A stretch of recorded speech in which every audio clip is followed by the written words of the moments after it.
about learning something and learning how to use a complicated tool, and I made it accessible to them. I made it fun, I made it informative, and I made it less scary. If you think about that, can you do that for your viewers? Can you do that for your customers? Can you do that for your consumers? Can you make a buying decision less scary? Can you make a buying decision feel less intimidating and like less of a risk? Can you help them get comfortable enough? And can you help them trust you? And can you be sincere in just trying to solve their problem instead of trying to sell them? When I was a kid in college and I was doing retail, I could outsell almost anybody. Because when I was working, I think once I was working at Champ Sports, or it was owned by Foot Locker. And I was a track and field kid back in high school. And you know what I would do? I would always ask people about, well, how are your knees? Like, what are you doing? Like, how's your arch support? I would ask them questions. I would qualify what their actual problem was. And the thing is, if it wasn't going to be the $180 Nikes and it was going to be the $69 Asics that were going to get it done for them, I sold them the $69 Asics. And then what happened is, because I did that, they told 20 of their friends to only work with me and only come see me and only buy from me. And that works. So when I started doing YouTube videos, I created that trust. I made software that was really scary. I made Adobe stuff that has a million options. Very intimidating, very scary stuff. I made it accessible and I made people excited about it. And then they started asking me questions. And then I started delivering value on the things that they were asking me to teach them that they wanted to feel less scared about, so that they could get their job done, or so they could get the job that they want, or so they could stop feeling this anxiety in their chest whenever their boss throws them a curveball. I made their life easier. And the result was that by 2015, after having a reputation for doing that, I was able to give my first speaking engagement at PepCon, which is an industry conference put on by Creative Pro Network, who does a lot of tutorials, and they have a lot of platforms around that for Adobe users and for the print services industry, and I was able to talk to them. And that was my first ever speaking engagement. In 2016, I had 100,000 subscribers in YouTube. I'd done almost 20 speaking engagements by that point, and I was writing for industry publications like Creative Pro and How Design Magazine and Print Magazine, among others. And today, as a result of what I was able to leverage this platform because of search, and because of intent of users, and because of creating an experience for them, and from doing live Q&As, answering their questions and giving them upfront value for free, it put me in a position where I'm speaking in front of you guys today, and I've managed to double that subscribership, and I managed to book more speaking engagements, a dozen for the quarter for the first 2 quarters of the year, compared to what I did for the majority of last year. And so by using it as a tool and a vehicle for whatever you want to accomplish, whether it's getting more people on your email list, which I think a lot of you would want to do, you can use free live videos and webinars to do that. The beauty of it as a hack, I'll tell you, is that YouTube has mobile info cards. You know, it's something that you can't do even when you live stream or you save a recorded video in Periscope or on Facebook. It doesn't have a mobile native component that lets you click on the screen and get them to sign up for your email list. Yes, they can click out a link to do that and everything. They don't have an interactive component that pops up on the screen in real time that does that. And even when I'm setting up these live streams, I can set those up in advance. I don't have to do it just for the recording for the playback.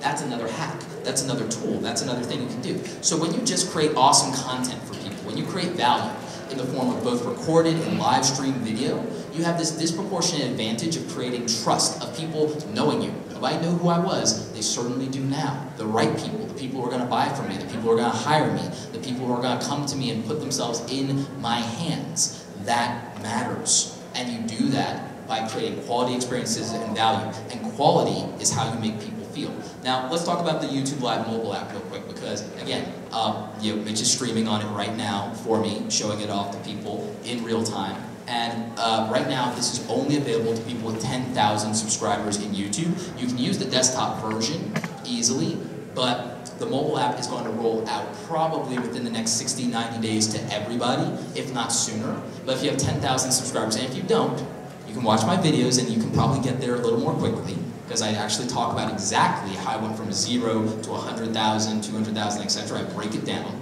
because that's unique value.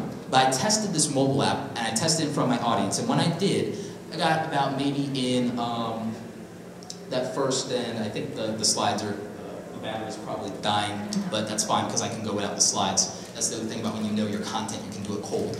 But the, But the beauty of it is I love chaos. Thank God for the chaos. Chaos is a ladder. But no, when I did this, I had about 1,200 live views, cumulative total, after I did the stream within the first hour after I did this 45-minute stream.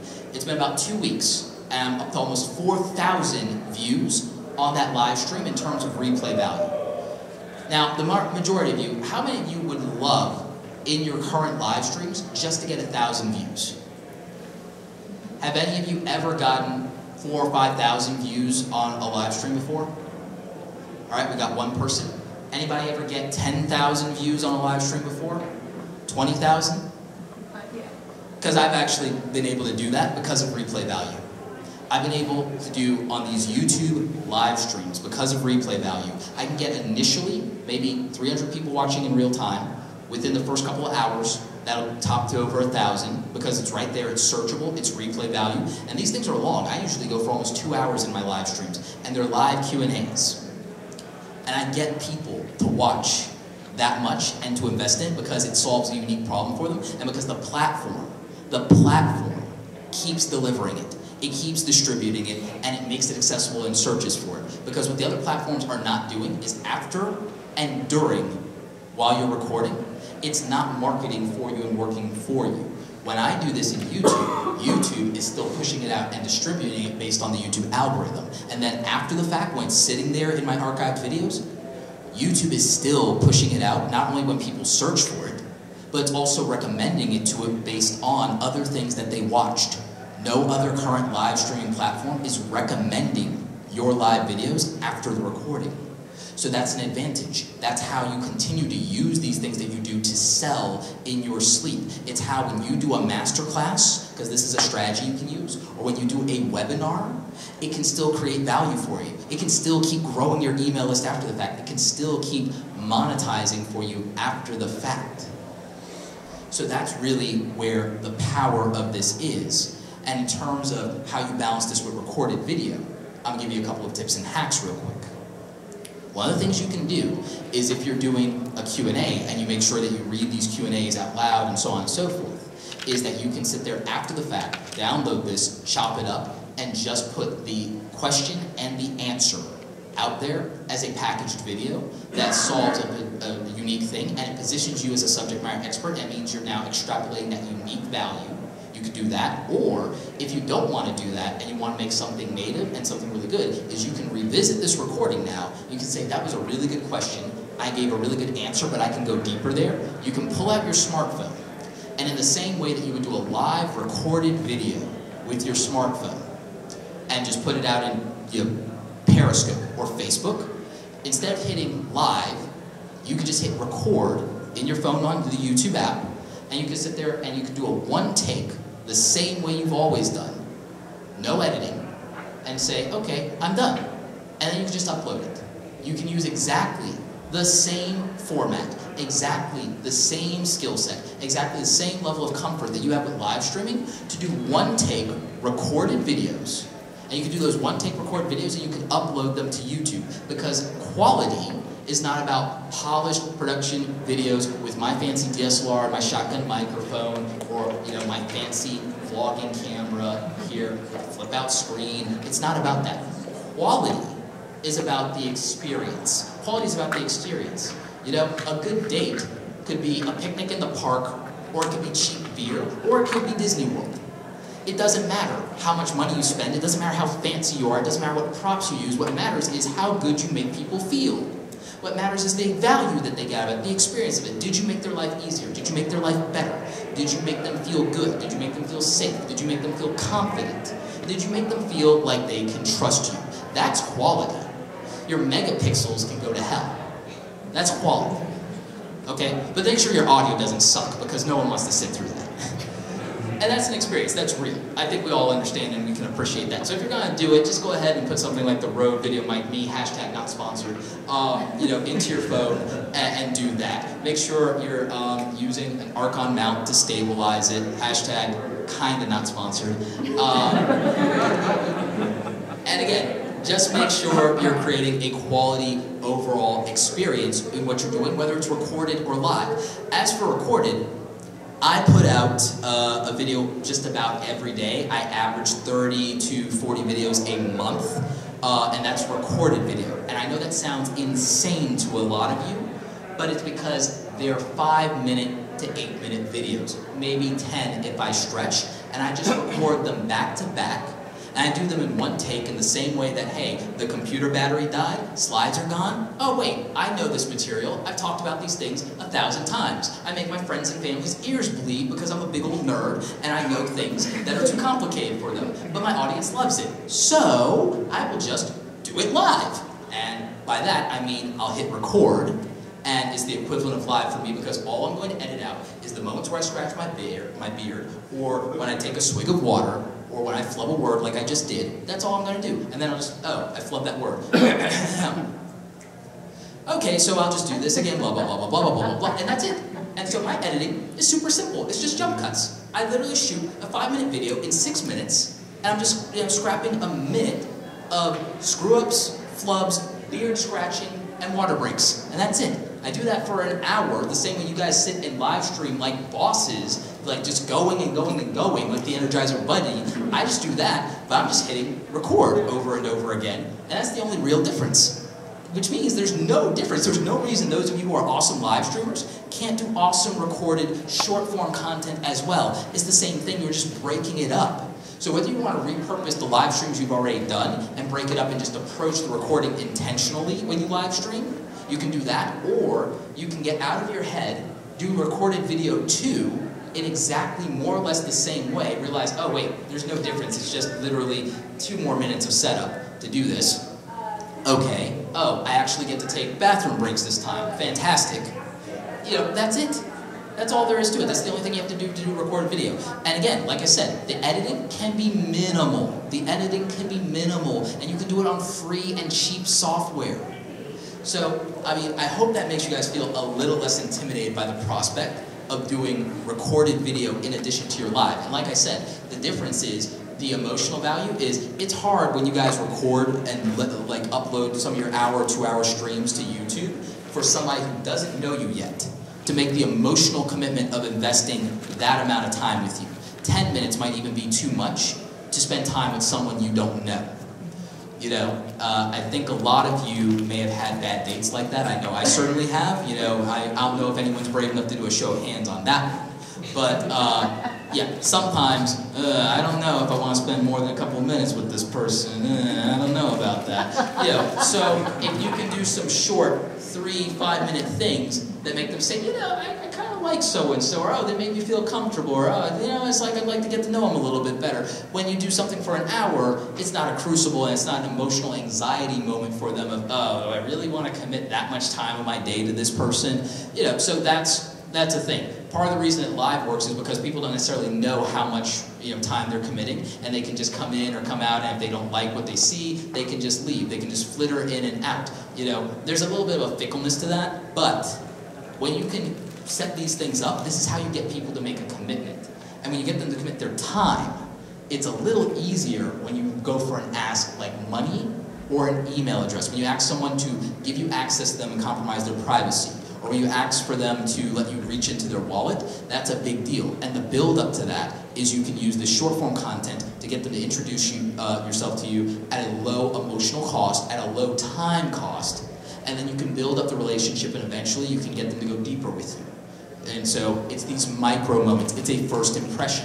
And so that's how you'll get reach. And that's why people like to say the sweet spot of YouTube is do 3 to 5 minute videos. It's because initially, to get an emotional commitment, yes. But once you've established that trust, you can go as long as you want, or as long as you need to, or as long as you deliver value. One of the slides I was going to show you was my friend Amy Schmittauer. She went to an event that was hosted by Gary Vaynerchuk and Damon John.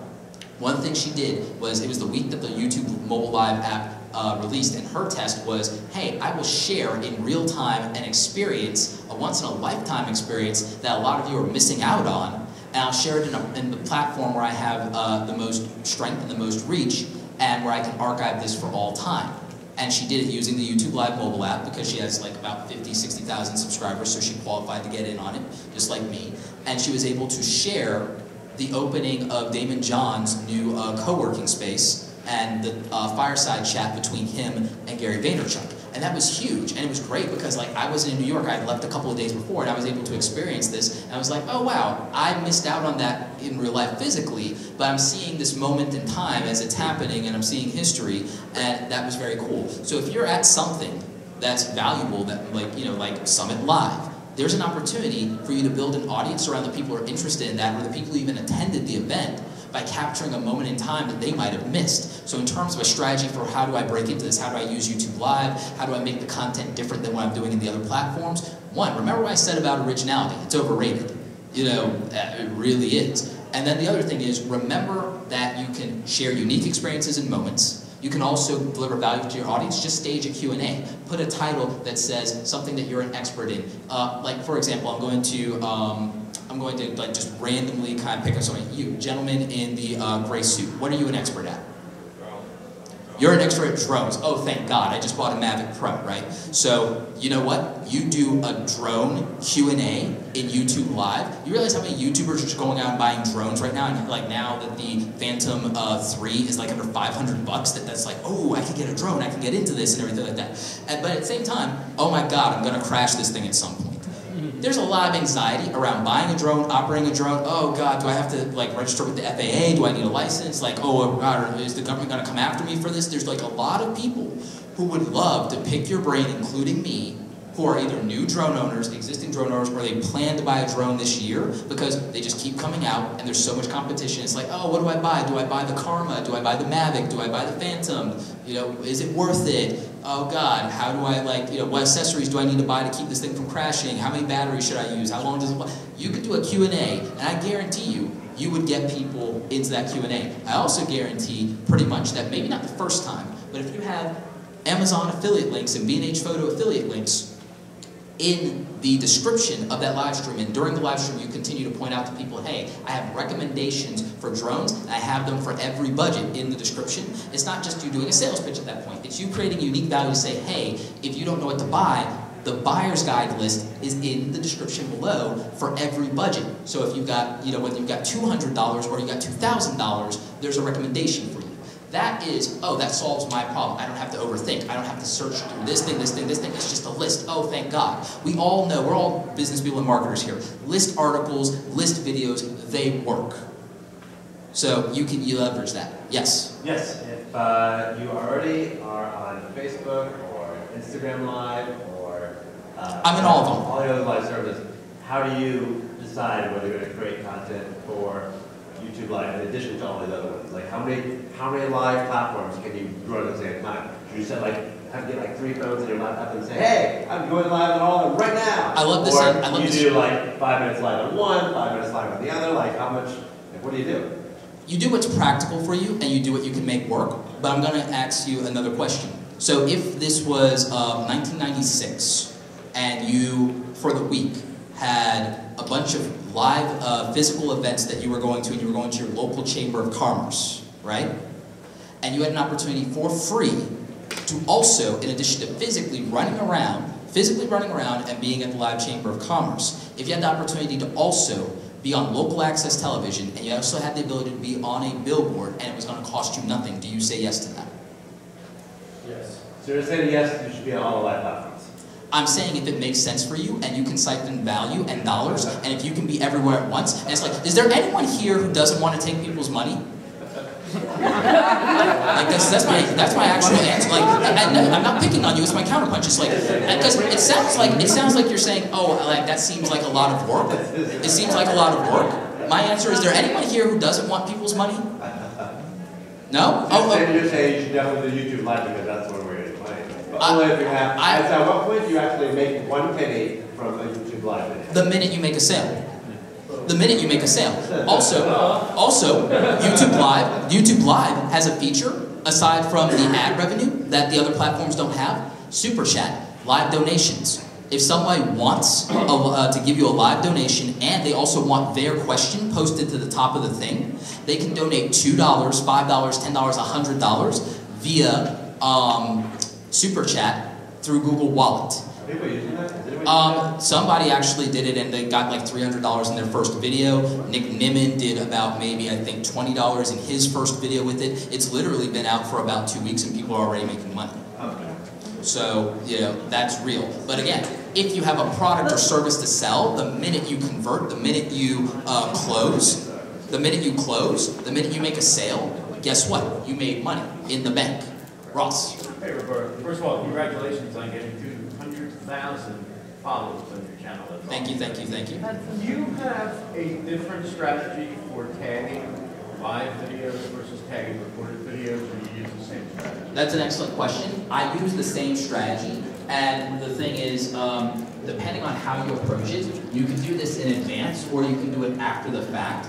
You don't really have an advantage in doing it in advance, and you may not know the context of how you should tag this or how you should do the description right before you go on, because you don't know where the conversation will go, especially if you're doing a Q&A.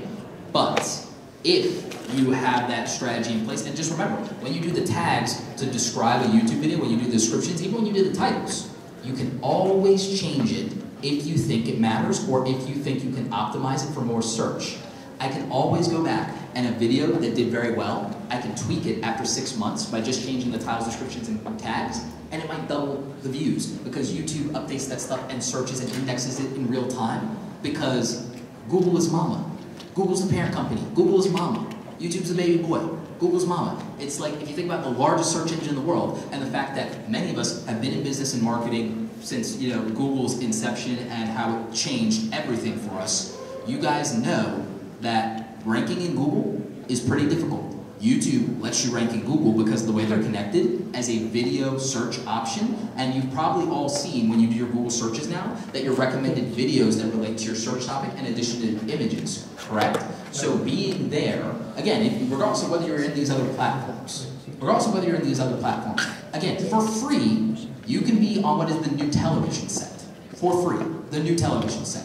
1 billion users, 1/6 of the world, and added to that, you can repurpose this, and you can use it on your website, and you can embed it, and you can natively sell it, and you can raise money in real time if you really want to, or you have the charisma, or you have the super fans for that. That all sounds really appealing. So again, I would highly recommend it. So what I'm going to do is, I don't know if I'm out of time. Am I out of time? No? I don't know. I have a question for you. Yes. Okay. So let's say you have several YouTube channels under one account, like sub-channels. Right, so if you have that cumulatively exceed 10,000, but not on any one single. Is that sufficient to go live? No, it has to be under a single, it has to be 10,000 subscribers under a single account. For the time being, they do intend to not make a barrier to entry for using the YouTube Live mobile app. They want to aggressively push it, and it literally is as simple to use, but with some extra features, as Periscope and Facebook Live and Instagram Live. The additional features are, yes, you actually get a lot of cinematic filters that you can use while live streaming, but you also have the ability to, before you start recording, you can position and flip the camera however you want. You have the automatic selfie countdown. You have the ability to enable super chat and get money, like in the live stream. None of the other platforms do have that. So they're going to make it accessible to everybody because they want to compete there. They want to try and dominate the marketplace. Now, I'm not saying abandon the other platforms, but I am saying that they're like, one, go where your audience is. With 1 billion users, I'd make the argument that you have an audience in YouTube waiting for you and that you can build one there. It might not feel as immediately gratifying as some of the other platforms, but opportunity is there, and I think I've demonstrated exactly how conversions in this platform can work very differently for you, both in the form of direct revenue, passive revenue, and getting people onto your email list, capturing leads, and the things that you can do there.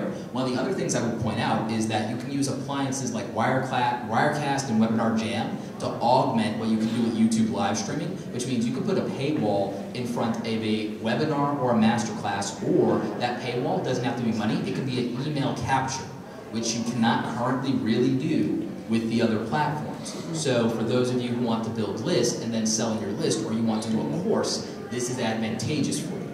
The other thing is, with the recorded video strategy, you can literally make ads. I could do a whole different talk on that, but keep in mind, aside from Facebook right now, video ads, which are, again, like the greatest selling tool of all time. Everybody here remember all of the Coca-Cola Bear commercials, like from the early 90s, you guys remember that? Everybody remember the Energizer Bunny commercials? Like, video ads have been selling us. I mean, everybody here knows, like, it is literally, everyone's like, okay, I don't really care which team wins, or maybe you do, but I want to watch those Super Bowl ads. When YouTube first launched in 2016, all me and my friends did was sit around in my friend Malcolm's kitchen, watching old Super Bowl ads and watching old ads from television shows. That's literally how we used YouTube in 2006, when it first came out. That's like literally all we did. So when people say, oh, I don't go to YouTube to get sold, I don't go to YouTube to watch commercials, I don't go to YouTube for ads, I'm like, are you freaking kidding me? That's all we did when this thing came out. So, and I know I wasn't the only one, because those things had like millions of views back when that didn't seem like it would be a thing, because you guys remember how primitive the internet was in 2006. Like, you know. Again, never going back. Hashtag never forget. So real quick, I think I've covered the main points that I wanted to hit for you guys. And again, do you guys feel a little bit more comfortable with the idea of using YouTube in general, both for recorded and live video? You guys feel pretty good? Sure, that was YouTube Live. Nice.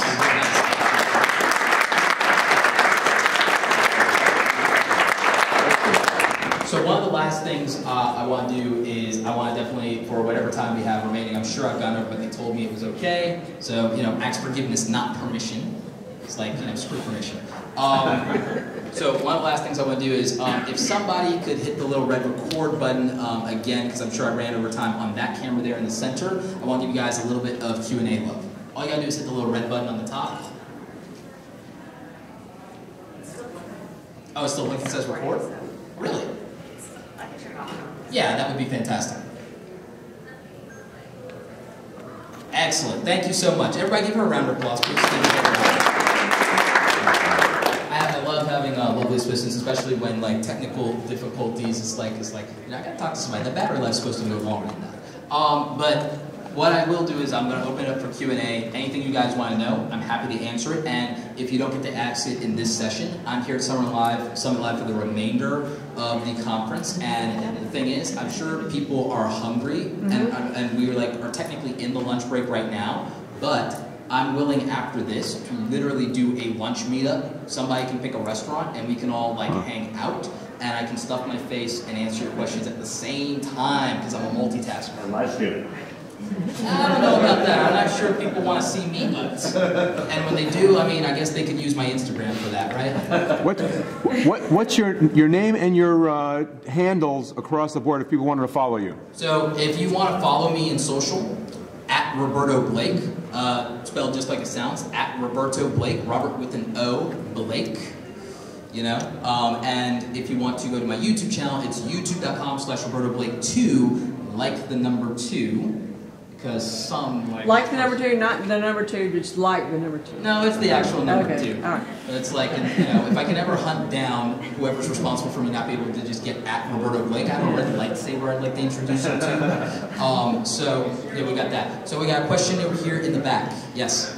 I'm curious, because I'm targeting women, I'd like to see an example of someone who's live. So what, you know, is the format similar if I were to do like my talk shows and my Q&As on Twitch? Would it natively work with YouTube because I'd have a much larger access space? It's very much the same. In fact, to be honest, the YouTube Live platform is an evolution of something that they did as a sub-segment to compete with Twitch after they failed to buy it out. Yeah. Very much in the same way that Facebook and Instagram stories pretty much stole Snapchat stories, but they did a really good job. They actually know how to steal like an artist Steve Jobs style. YouTube and Susan and the gang, they're no exception. They pretty much just stole it. Yeah. And so YouTube Live is essentially Twitch. And would it be good for me to try to like bring my viewers from Twitch over to YouTube, or just I would focus make on the argument that because of the culture of Twitch, yeah, they already watch YouTube content, and if you're there, they would follow there, and they already, you know, are active in that ecosystem, because you're talking about your average Twitch user is a millennial